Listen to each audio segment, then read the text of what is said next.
On glancing over my notes of the 70-odd cases in which I have, during the last 8 years, studied the methods of my friend Sherlock Holmes, I find many tragic, some comic, a large number merely strange, but none commonplace.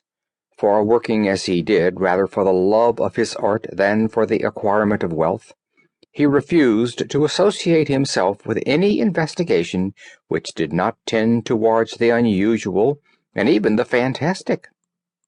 Of all these varied cases, however, I cannot recall any which presented more singular features than that which was associated with the well-known Surrey family of the Rowlatts of Stoke Moran. The events in question occurred in the early days of my association with Holmes, when we were sharing rooms as bachelors in Baker Street.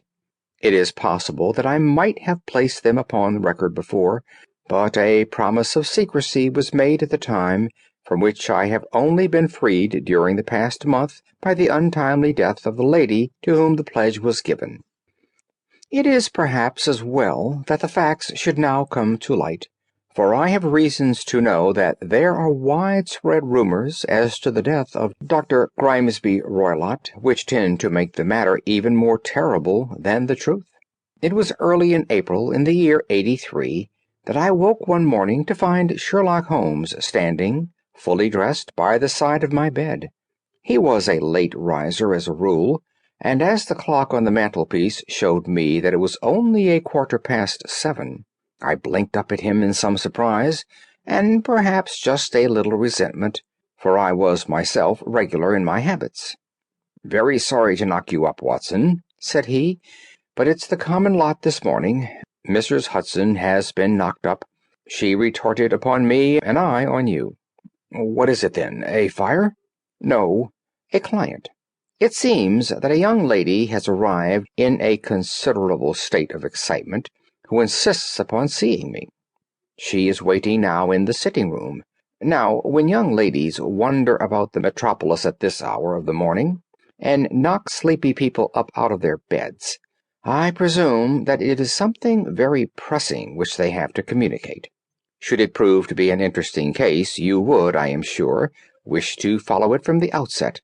I thought, at any rate, that I should call you and give you the chance." "My dear fellow, I would not miss it for anything." I had no keener pleasure than in following Holmes in his professional investigations, and in admiring the rapid deductions, as swift as intuitions, and yet always founded on a logical basis, with which he unravelled the problems which were submitted to him. I rapidly threw on my clothes, and was ready in a few minutes to accompany my friend down to the sitting-room. A lady, dressed in black, heavily veiled, who had been sitting in the window, rose as we entered. "Good morning, ma'am," said Holmes cheerily. "My name is Sherlock Holmes. This is my intimate friend and associate, Dr. Watson, before whom you can speak as freely as before myself. Ha! I am glad to see that Mrs. Hudson has had the good sense to light the fire. Pray draw up to it, and I shall order you a cup of hot coffee, for I observe that you are shivering." "It is not cold which makes me shiver," said the woman in a low voice, changing her seat as requested. "What then?" "It is fear, Mr. Holmes. It is terror." She raised her veil as she spoke, and we could see that she was indeed in a pitiable state of agitation. Her face was all drawn and gray, with restless, frightened eyes, like those of some hunted animal. Her features and figure were those of a woman of 30, but her hair was shot with premature gray, and her expression was weary and haggard. Sherlock Holmes ran her over with one of his quick, all-comprehensive glances. "You must not fear," said he soothingly, bending forward and patting her forearm.